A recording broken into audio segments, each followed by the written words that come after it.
My name is Shelly Mayer. I'm 27 years old. And if you'd asked me a week ago what kind of life I wanted, I would have said something simple. Not glamorous, not fireworks every night, just steady. I'm an IT specialist, which means my days are filled with code printers that refuse to cooperate and coworkers who panic when the Wi-Fi flickers. I rent a modest apartment downtown. I cook dinner most nights, and I look forward to quiet Fridays curled on the couch with someone I love, a bowl of pasta in hand, and a movie humming in the background. To me, that wasn't boring. That was happiness. At least that's what I thought until last Wednesday. It started with my phone buzzing at my desk. I was knee-deep in a ticket about a stubborn printer when the notification popped up a text from Maya, my best friend since college. Maya, Shelly, is this Ethan? Please tell me this isn't your boyfriend. She attached a TikTok link. Now I don't really do TikTok. Ethan does. He posts here and there. Outfit checks, day in the life, clips the occasional workout flex. I always brushed it off. I'm not the jealous type, and I trusted him, or at least I thought I did. I clicked the link half smiling, already, ready to tease him about whatever goofy thing he'd posted this time. But the second the video loaded, my smile died. The screen lit up with Ethan at his vanity mirror hair gel in one hand, grinning like he was auditioning for a reality show. The caption in glittering letters read, GRM, to dump my boring girlfriend. At first I thought maybe it was some joke, a prank, a stupid trend. My stomach whispered otherwise, but denial is a stubborn thing. Then he started talking. Okay guys, he said to the camera, his voice bright smug. Tonight's the night I'm finally dumping my boring girlfriend. Like, don't get me wrong, she's sweet, but seriously predictable to the point of pain. She thinks staying in and cooking pasta counts as a romantic date. Like, hello. We live in a city with actual restaurants. He laughed at his own joke while blending foundation into his skin. My ears rang. Don't even get me started on her job, he went on, his tone dripping sarcasm. Congrats, you fix printers. So hot. I felt the blood drain from my face. Around me, the office clattered on keyboards, tapping phones ringing, but I heard none of it, only his voice. And meanwhile, I'm out here with options. Been talking to Dahlia, DJ Deluxe. She's actually ambitious. She actually knows people, drives a Beamer, not whatever sad sedan Shelly thinks is cool. Tonight I'm telling Shelly it's over, and then I'm heading to Dahlia's show. He slicked his hair back, puckered his lips, and winked. Wish me luck dumping Miss Low Value. Maybe she'll finally get it. Being stable isn't the same as being attractive. The video ended with him blowing a kiss at the camera. I sat there, frozen phone in my palm, like it had just burned me. Across the cubicle wall, Kevin from accounting glanced at me. You okay, Shelly? You look pale. I shoved the phone into my pocket and mumbled, Need some air. Outside, the autumn wind hit my face sharp and cold. I sank onto a bench and stared at the concrete beneath my shoes. His words replayed in my head over and over. Boring, low-value misfix printers. Every sacrifice, every night I stayed up editing his resumes, every dinner I skipped with Maya, so he and I could binge a show together, all reduced to a TikTok punchline. And the worst part, that was how I found out I was being dumped. Not a conversation, not even a text, a public broadcast to strangers. My phone buzzed again, another text from Maya. Maya, Shelly, this is vile. Are you okay? Do you want me to come over? I couldn't reply. My throat felt locked. Instead, like an idiot, I reopened the video. By then, the comments had exploded. Girl, he sounds like a good guy. Why are you clowning her? Not the pasta slander. Some of us like home-cooked meals. You're bragging about leaving a stable partner for a DJ, yikes. There were laughing emojis too, egging him on. But most weren't buying it. That should have given me comfort, but it didn't. My humiliation was still splattered across a glowing screen for thousands to witness. I clenched the bench until my knuckles ached. My first instinct was to call him, demand an explanation, scream, Why? But then a strange calm settled over me, slicing through the panic like ice. What good would that do? He'd already decided my worth. Not in private, but in front of an audience. Once you do that, there's no coming back. I looked up at the gray sky, the city skyline blurred against it. The wind stung my cheeks, but inside something colder had begun to form. If he wanted a show, fine, but I wouldn't play the role he wrote for me. When I walked back into the office, coworkers avoided my eyes. They knew, or maybe I just imagined they did. Either way, the humiliation pressed heavy on my chest. That night, I didn't wait for him to come home. I didn't even sit down. I stood in the doorway of our apartment staring at the clutter. He left his sneakers by the door, his cologne bottle on the counter, his jacket slung carelessly across a chair. It all felt fake, like props on a stage after the performance ends. My jaw tightened. If I was predictable, then I'd be predictable one last time in the way he'd never expect. I pulled out some boxes from the closet. One by one, I began packing. His shoes, his shirts, his stupid hair products, all of it stripped from every corner he'd staked in my space. The anger wasn't driving me. Clarity was. A strange, razor-sharp calm. By the time I sealed the first box, I already knew he wasn't going to dump him. And unlike his TikTok mine, wouldn't be for show. The apartment greeted me with the same soft lamplight and the faint smell of garlic from last night's leftovers. It should have felt safe. Instead, it felt like walking back onto a stage where everyone already knew the ending but me. I didn't take off my coat. I didn't put down my bag. I stood inside the doorway and let my eyes map the territory like I was seeing it for the first time. His sneakers splayed open-mouthed by the mat. A pair of dumbbells abandoned under the coffee table. His cologne, the one that always gave me a headache, left uncapped on the kitchen counter. His jacket, expensive black heavy, draped over the back of a chair like a human shrug. Props. Every piece a cue. And suddenly, I could hear his laugh echoing off the walls, the one he used in videos, bright, practiced, flawless. I set my bag down and pulled the first cardboard box from the hall closet. The tape dispenser shrieked as I fed the roll along the seam. The sound was ugly and honest, and I liked it. In the bedroom, I started with the top drawer of his dresser. Cuffed socks, gym shorts, a tangle of cords he promised he'd sort this weekend. I folded each thing into its own tired rectangle, the way I'd always done when we cleaned together, and he stood behind me supervising. I didn't rush. I wasn't angry enough to rush. I was precise, calm, almost gentle, like I was closing down a system the right way, so nothing corrupted on the way out. With every drawer I emptied, the room changed temperature. Lighter, quieter. The mirror over the bureau showed a woman moving slow and sure. Hair pulled back, face set in a line that said she'd chosen something and would not unchoose it. Halfway through, my phone buzzed. Maya. Maya, I'm parked outside your building. Don't argue. I brought snacks and emotional opinions. I exhaled a laugh I hadn't expected. I texted back. Me doors open. Don't trip over his ego on the way in. Less than a minute later, Maya stepped inside, hugging a tote bag to her chest like contraband. She took one look at the boxes and nodded once. Not pity approval. Okay, she said, dropping the bag, toeing off her boots. We're doing this the healthy way, methodical, and a little bit petty. I'm not petty. I said and meant it. Right. And I'm not dramatic. Give me something to pack. We moved in a rhythm that didn't need words. She took the closet where his jackets hung in hearty confidence. I took the nightstand where receipts were stuffed like secrets. As we worked, she narrated to keep things light. Here lies the bomber jacket of a man who thinks the word ambitious is a personality. Don't make me laugh, I said, smiling anyway. Tape's not cheap. In the bathroom, I lined up his products like little soldiers and swept them into a fresh box. Mousse Gel pomade, he said, was artisanal. The curling iron he'd borrowed for an experiment and never returned to the drawer properly. I wound its cord carefully. Not my mess anymore, but I wouldn't leave a fire hazard behind. By the time we reached the kitchen, the apartment sounded different. No metal hangers clacking, no drawers rasping, just the soft thud of full boxes and the whisper of tape. I rinsed 2 glasses and filled them with water. Maya leaned on the counter like it might give way. You really okay? She asked. Ask me in a week, I said. Right now I'm clear. Clear is good. Clear was better than rage. Clear cut straight. A memory flashed Ethan laughing into the camera, Miss Low Value. I set the glass down and wiped a ring of water with my sleeve.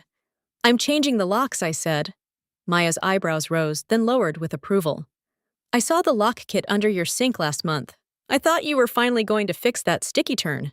Now I see you were foreshadowing. I didn't know I was, I said. But yes. We carried the last 2 boxes to the door and stacked them neatly. I took a sticky note from the junk drawer, wrote 4 words in small, steady letters, and stuck it to the top box. Here's your stuff back. No hashtags, no apology, no speech. Do you want me here when he comes? Maya asked. He's probably at Dahlia's show already. I said the name sour on my tongue. He wanted a dramatic midnight breakup. Remember, I'm ruining the 3rd act twist. Queen behavior, she said. Where's the screwdriver toolbox under the sink? We worked at the door together. I unscrewed the old deadbolt, the one that needed a jiggle, while Maya read the new lock's instruction sheet, like it was sacred text. The metal was cold in my hands, familiar. My dad taught me how to do this when I moved out at 19. Know your locks, he'd said, and who holds the keys. The new bolt slid into the wood like it belonged there. Click, clean, final, Maya whistled. Listen to that. That's the sound of boundaries. We stood there for a second, backs against the door, listening to the quiet on the other side. Footsteps in the hallway, then nothing. The city breathed beyond the walls, car horns like distant geese. Do you want to post something? Maya asked carefully. Not a clapback, just your side. People are ripping him for you. I thought of the comments under his video multiplying like cells. I thought of my name in strangers' mouths. I thought of my face on his feed and how many times he'd cropped me at the margins, an accessory to his angle. No, I said, silence is my statement. Maya studied me, then smiled. Okay, then let me say things out loud so the universe hears them. You are not boring. You are reliable. You are not low value. You are priceless. And anyone who confuses calm with lack of passion is a child with sparklers who's never seen a lighthouse. A lighthouse, I repeated, unable not to smile. That's dramatic. I warned you. She glanced toward the boxes. What do you want to do with those? I'll text him the new plan, I said. He can schedule a pickup. I'll leave them in the lobby with the concierge. No scenes, no monologues. Maya squeezed my hand. I'm proud of you. When she left, the apartment felt bigger, but not lonelier. The missing weight was his. My weight remained set in stone. I walked room to room, touching surfaces we'd thought of as shared table couch. The small dent in the hallway where we once bumped the laundry basket. Everything was quieter, not because it was empty, but because it was finally telling the truth. In the living room, I sat on the floor and let my back rest against the couch. My phone vibrated against my thigh. I didn't need to look. I knew the name that would be on the screen before I turned it over. Ethan. I let it buzz once, twice, a third time a call. It clicked to voicemail. A minute later, a text. Ethan, seriously, you packed my things. What is wrong with you? I watched the bubbles appear, disappear, reappear. Ethan, open the door, I'm on my way. No, you're not, I thought. Dahlia's show started at 8 o'clock. Your ticket was your swagger. Your audience was your mirror. But I typed nothing. Another text. Ethan, you're being hysterical. We needed to talk. It was a joke. My thumb hovered. I could have answered 100 things. I could have cited quotes, timestamps, metrics. I could have explained how jokes land when they're kind and rot when they're cruel. Instead, I pressed the side button and watched the screen go black. Silence folded over me like a blanket I chose. I changed the Wi-Fi password not out of spite, out of habit. Systems need clean logins. I opened the kitchen window and the night moved in a low city hum. Someone laughing on the sidewalk, a bicycle bell flicking twice. The type of soundtrack I used to choose for cooking. I lifted the lid on last night's pot and smiled at the basil and tomato scent that bloomed up. Pasta. Boring, apparently. Comfort, actually. I reheated it and ate standing up, fork scraping the bowl in slow circles. Mid-bite, my phone chimed again. A voicemail transcription loaded itself like unwanted subtitles. Ethan voicemail, Shelly, seriously. You're making me look like a monster. You could at least defend me. You know I exaggerate online. That's my brand. People don't get it. This is bad for both of us. Call me back. Both of us. The part of me that had once believed we were a team flinched. The rest of me kept chewing. I swallowed, washed the bowl, set it to dry. Before bed, I pulled a small cardboard box from the back of the top shelf, our memories, the ones we'd never organized. Wristbands from a street fair, a photo strip where my hair was frizzy, and he made the same smirk in all 4 frames. A napkin with his messy handwriting. You make me feel safe. I held it in the light long enough to feel the ache, then slipped it into the box with his things. Maybe he could keep the evidence. Maybe he needed to remember he once said it. I locked the door with its new voice. In the quiet, my heartbeat slowed to something even. In the darkness of my room, I lay on my side and stared at the outline of the dresser, the smudge of city glow at the edge of the curtains. Not fireworks, not a show. The long, steady beam of something that didn't ask to be watched to be real. My phone blinked once on the nightstand, then gave up. I didn't check it. Sleep came like a tide. When it took me, it was full and salt clean. In the morning, I would wake to 1,000 opinions I hadn't asked for. The internet would do what the internet does. Build a stage boo, a villain crown, a hero. Forget the show, move on. But tonight in the between time, there was only this: a door that opened and closed when I wanted. A key that fit my hand. A heartbeat that belonged to me. I turned on my side, pressed my palm against the cool sheet, and let the quiet choose me back. The next morning, the buzz of my phone yanked me out of sleep before the alarm. It wasn't just one ping. It was dozens stacking on top of each other, lighting up the screen like fireworks. For one disoriented second, I thought maybe it was work, some IT disaster, a server crash. But when I blinked at the glow, the flood of notifications wasn't from the office. It was from TikTok, mentions, tags, duets. I hadn't even looked at Ethan's post since last night, but the internet clearly had. I padded into the kitchen, bare feet on cold tile, and poured myself coffee with shaking hands. The bitter steam steadied me enough to open the app. 2 million views overnight. My stomach clenched as I scrolled. The video was the same as before, Ethan grinning into the mirror, mocking me, bragging about Dahlia. But now the comment section wasn't just amused strangers. It was a war zone. Imagine finding out you're dumped like this. Poor girl, stability and loyalty aren't boring, bro. You just sound shallow, leaving a woman with a career for a DJ clown behavior. Not the pasta slander some of us like, home-cooked meals. And below the comments were the stitches, other creators dragging him. One girl sipping wine and shaking her head. This is why dating feels like auditioning. Another guy deadpanning to the camera. Bro thinks being a DJ is a retirement plan. It wasn't sympathy that flooded me. It was something stranger, detached fascination. Ethan had tried to make me the punchline, but the internet had flipped the script. I sipped my coffee slowly, watching clip after clip. He wanted an audience. He got one. Just not the one he rehearsed for. By noon, Ethan posted a follow-up. His eyes looked puffy.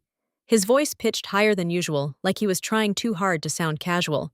Okay guys, chill. It was a joke. Like, obviously Shelly is great. People are overreacting. His face twisted as though he believed it, but the comment section shredded him worse than before. You don't get to clown your girlfriend and then play the victim, so it's only a joke now that people hate you too late, King. The internet never forgets. I leaned back in my chair, phone heavy in my palm. I hadn't lifted a finger, and yet the humiliation he planned for me had doubled back and wrapped itself around his neck. The doorbell buzzed suddenly, sharp enough to make me flinch. I checked the camera, no one I recognized, just a delivery guy with a bouquet of flowers. When I opened the door, he handed me a vase stuffed with red roses and a white envelope. The card inside read, "Let's talk." You know I didn't mean it. My hand tightened on the paper. He thought flowers could erase 2 million views, erase calling me Miss Low Value. Erase selling me for clout. I set the bouquet in the hallway, closed the door, and bolted the new lock. The phone buzzed again, text this time. Ethan, we need to get ahead of this. Just post something saying we're fine. People will stop attacking me.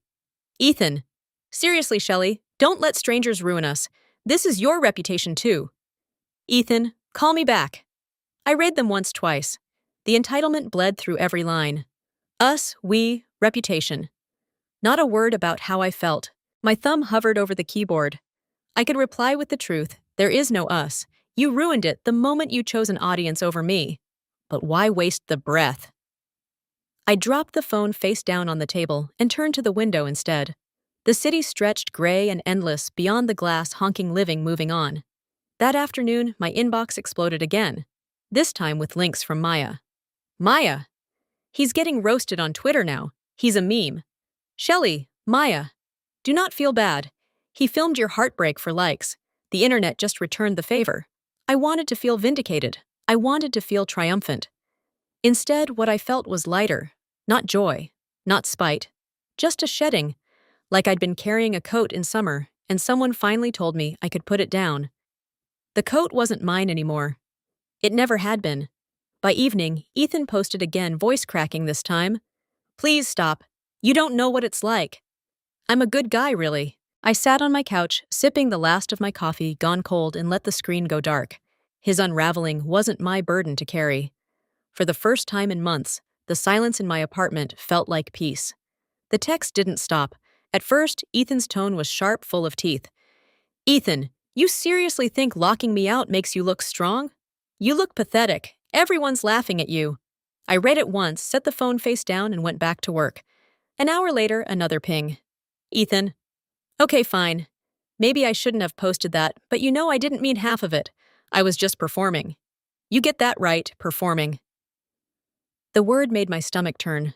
So our relationship was what an audition A stage until a better crowd arrived. I didn't reply. By the third day, his messages had shifted tone again, softer pleading. Ethan voicemail. People are tearing me apart. You don't understand what it's like. They're calling me names saying I'll die alone. You could at least defend me. Tell them I'm not that bad. Not that bad. The same man who called me Miss Low Value on camera now wanted me to vouch for his character. I let the voicemail expire into silence. Then came the late-night texts. Ethan. I miss you. I miss us. We were good together. Don't let one stupid video ruin that. Ethan. I'll delete it. I'll apologize online. We can move past this. Ethan. Remember our first date? You spilled coffee on yourself, and I told you it was cute. That was real. I wasn't lying. You made me feel safe, Shelly. Every message was like watching him try to rewind the tape of our relationship. From smug to defensive, from pleading to nostalgic. He was cycling through roles waiting to see which one might get an applause. And every time my answer was the same silence. By the weekend, the desperation curdled into bitterness again. Ethan angry voicemail. So that's it. You're just going to ghost me, after I gave you the best years of my life.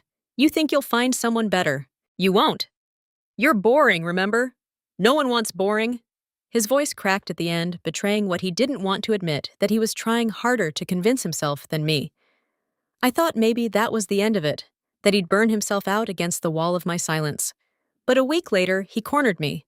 It was at the grocery store of all places. I was checking out with a basket of fruit and coffee grounds when I heard his voice behind me. Seriously, Shelly, you're just going to pretend I don't exist. The cashier's hands froze mid-scan. I turned. There he was, sunglasses hiding nothing hair messy, a hoodie swallowing his shoulders. Smaller than I remembered, deflated. What do you want, Ethan? I asked, voice flat. He scoffed as though the answer were obvious.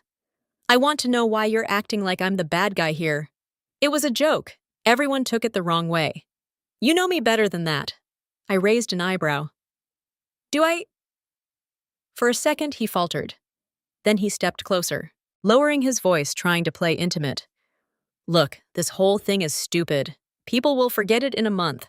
We can just laugh about it later. You and me against the world, right? There it was, the pitch. The same fake charm he used online, now aimed at me like a recycled script. I couldn't help it. I laughed. Not cruel, not loud. Just a short, amused laugh. His face twisted. What's so funny? I shook my head. You wanted a show, Ethan. You got one. Only problem is you cast yourself as the villain. The cashier stifled a smile, eyes darting between us. Ethan's cheeks flushed red. I'm not the villain. I was trying to entertain people. Congrats, I said. You did. Now you're shocked. They don't like your character. For a heartbeat, silence hung thick. His mouth opened, closed, opened again. So that's it. You're just going to throw us away like we meant nothing. I smiled lightly. No, you did that. I'm just cleaning up the set. The cashier scanned my last item with a trembling beep. I slid my card, picked up my bag, and walked out without looking back. In the parking lot, the air felt fresher, wider, like I'd finally stepped outside the theater after being trapped inside too long. Not triumphant, not vengeful, just free. He wanted me humiliated on stage. Instead, he'd written his own downfall, and I didn't even have to buy a ticket. The night after the grocery store, I sat by the window with a mug of tea, watching the city glow. Cars pulsed along the street like veins. Voices rose and fell on the sidewalk below. Life kept moving. And for the first time in weeks, I didn't feel like I was falling behind. I felt steady. My phone buzzed on the table. I almost ignored it, but curiosity tugged. Another voicemail transcription loaded across the screen. Ethan voicemail. You think you're better off without me? Fine. But don't act like you're some saint. No one wants boring Shelly. You'll see. You'll miss me when you're alone with your pasta and your printers. I let the words scroll to the end. Then I pressed delete. It was amazing how quiet the room felt after that. The next morning, Maya came over with croissants. She sprawled on my couch like she owned it, hair in a messy bun, eyes sparkling. "He's still trending," she announced between bites. "Congratulations! Your dating history turned into the internet's cautionary tale." I rolled my eyes, smiling despite myself. Not sure that's the legacy I wanted. "Trust me," she said, waving her pastry like a wand. "The internet forgets fast. By next week, they'll be roasting some influencer's skincare routine. But you," she pointed at me, "you'll still be free." Free! The word felt right, like a coat that finally fit. In the days that followed, I rebuilt routines. Cooking, for one, didn't sting anymore. It felt intentional. I filled the apartment with music I liked, not playlists engineered for his content. I watered plants I'd neglected. I even painted the living room wall a soft green I'd always wanted. But Ethan had vetoed as unphotogenic. Each small act was a reclamation, a reminder that this space, this life, was mine. One afternoon, scrolling idly, I saw a headline, "DJ Deluxe denies rumors of relationship with Ethan." Dahlia herself had posted a blunt Instagram story. "For the record, I have nothing to do with his video. Please leave me out of his drama." The comments were merciless. She dodged a bullet. Imagine bragging about a fling that wasn't even real. I didn't laugh out loud, but inside a knot I hadn't realized I was carrying loosened. Karma didn't need my help. It had a schedule of its own. That evening, my phone buzzed again. A final text from Ethan. "Ethan, just admit it, you're miserable without me. You'll never find anyone better." I stared at it for a moment. My thumb hovered. Then I switched the phone to silent and set it face down. No anger, no sadness, just clarity. I didn't need to answer. Because the truth was simple. I wasn't miserable. I wasn't waiting for better. I had already chosen better, the quiet of my own company, the steadiness of my own hands.